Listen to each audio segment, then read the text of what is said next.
Ni adalah perancangan Freemason. Perancangan awak orang mukmin. Awak ke orang mukmin ni, awak bukan Freemason. Perancangan awak mari ngaji. Tak ngaji pun. Tak baca buku Freemason.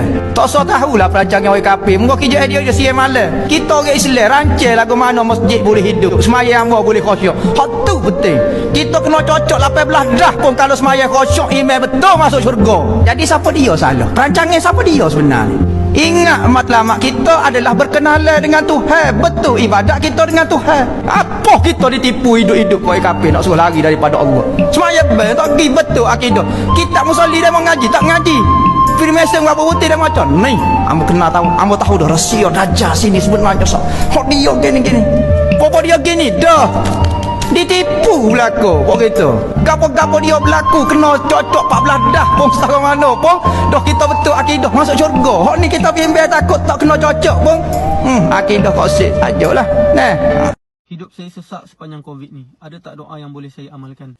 Allahu Akbar. Saya doakan moga Allah kurniakan syurga atas kesabaran korang semua dalam menghadapi ujian yang sangat berat ni. Apapun saya nak kongsikan dengan korang satu doa yang cukup indah, yang mana kalau kita amalkan doa ni pagi dan petang, insya-Allah semua permintaan dan doa kita Allah akan makbulkan. Dari Hasan rahimahullah menceritakan bahawa Samurah bin Jundab radhiyallahu anhu berkata, "Nak tak aku cerita kepada engkau sebuah hadis yang aku dengar beberapa kali daripada Rasulullah, Abu Bakar dan juga Umar?"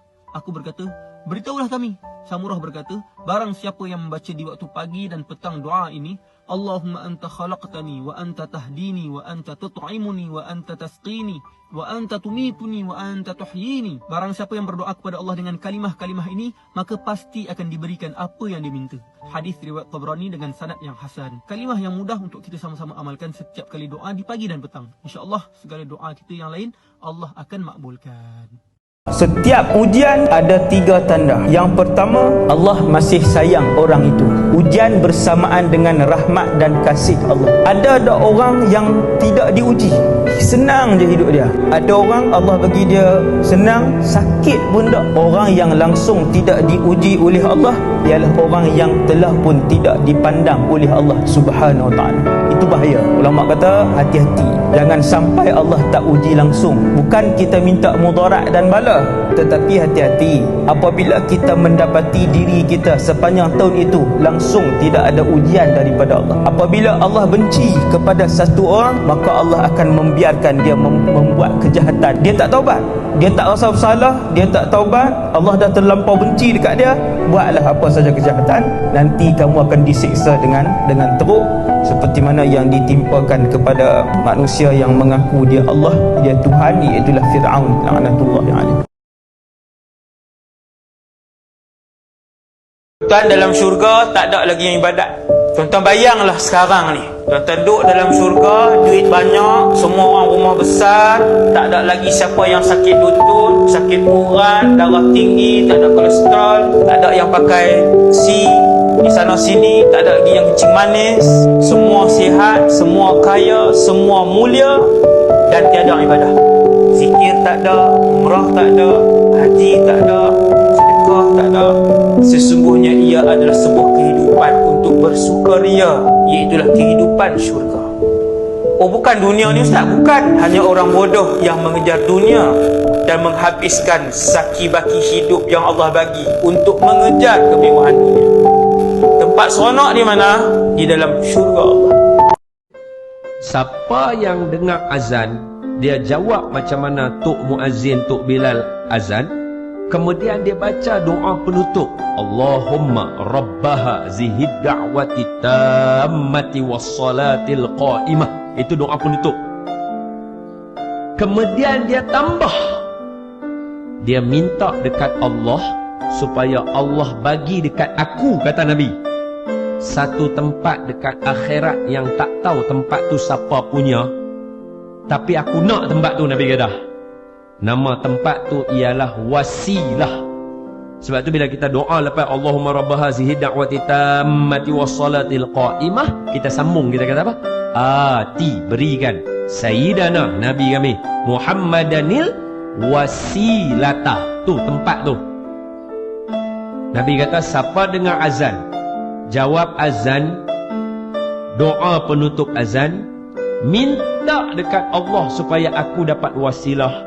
Nabi kata halat lahu syafaati, wajib bagi mereka dapat syafaat aku.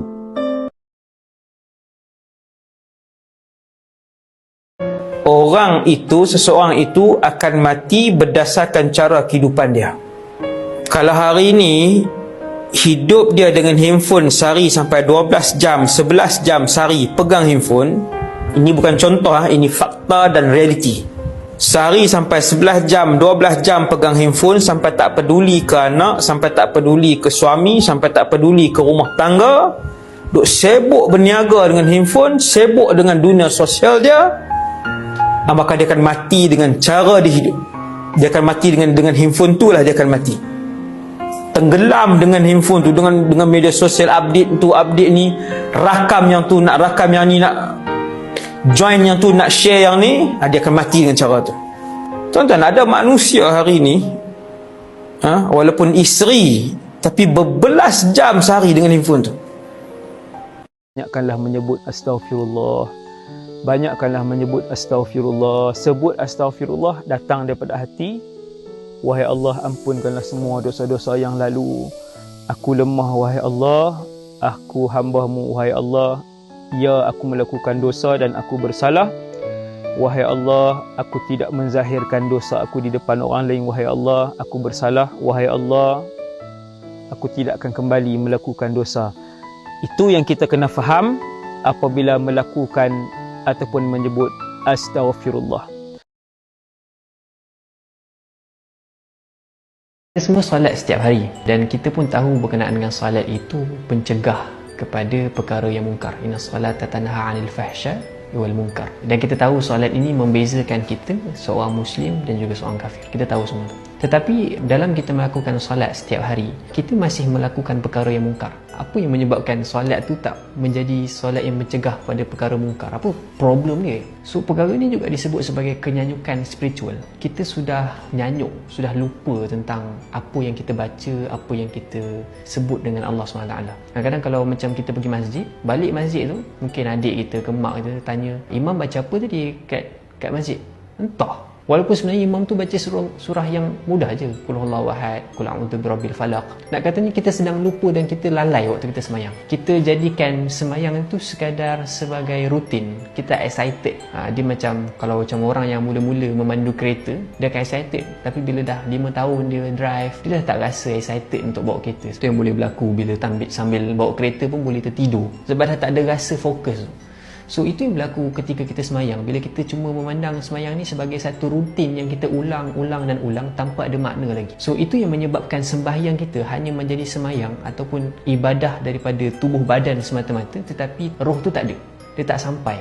Dalam surah yang lain Allah SWT berfirman dalam surah Taha, Innani anallahu la ilaha illa ana fa'budni wa aqimis salata li dhikri. So dalam ayat surah Taha ni Allah kata tunaikan salat wa aqimis salata li dhikri, untuk mengingati aku. Jadi tujuan solat ialah untuk mengingati Tuhan. Macam mana bila solat ni dia mengingati Tuhan boleh menyebabkan kita ni dapat cegah perkara yang mungkar? So dia macam ni, bila kita solat kita ingat Tuhan, dia macam kita sedang bercakap dengan Tuhan dan kita sedang memahami makna-makna kehidupan kita. Kita sedang sebut iyyaka na'budu wa iyyaka nasta'in, hanya pada Engkau lah kami menyembah dan minta pertolongan. Kita sedang mengingati balik kita nak pergi mana. So kita akan mengingati balik kita punya hakikat kehidupan ni cuma sementara. Akhirnya kita akan pergi juga bertemu dengan Tuhan. So bila kita salat dalam keadaan kita mengingati Tuhan dengan sebenar-benar peringatan tu, dia akan menyebabkan kita kembali melihat dunia ni sebagai apa. So bila kita habis mayang, kita akan jadi orang yang di antara zuhur dan asar kita rasa macam tak sanggup untuk buat benda yang tak baik, sebab kita tadi sedang berjanji dengan Tuhan dan sedang bercakap dengan Tuhan. So begitulah 5 kali sehari ini dia membantu kita untuk sentiasa berjanji dan mengingati janji kita dengan Tuhan, dan kita sentiasa mengingat kembali tujuan kita hidup. Sebelum nak kata solat ni, bila kita nak jadikan solat itu pencegah pada perkara yang mungkar, dia banyak faktor yang menyebabkan solat itu kena jadi sempurna. Antaranya ialah kita kena menjadi orang yang merenung Al-Quran itu sendiri. Kita kena menjadi orang yang kembali membaca Al-Quran dan merenung apa yang Allah sampaikan dalam Al-Quran. Dia satu proses yang sangat-sangat panjang yang kita belajar untuk memahami Tuhan, untuk belajar memahami kehidupan dan sebagainya lah. Sedekah paling besar pada siapa pahala? Yas'alunaka madza yunfiqun qul ma anfaqtum min khair falil walidain. Sedekah yang paling besar pahala pada mak bapak. Paling besar pahala infak mak kita, ayah kita.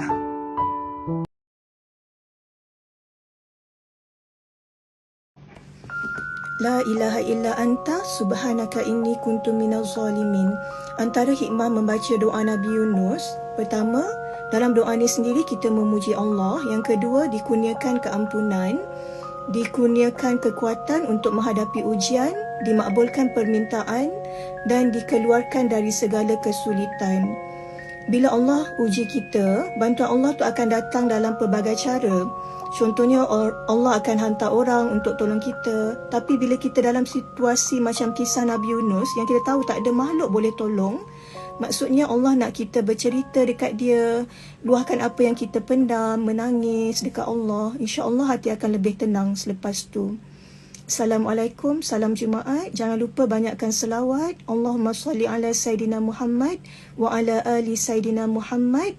Dan banyakkan bersedekah membaca surah Al-Kahfi.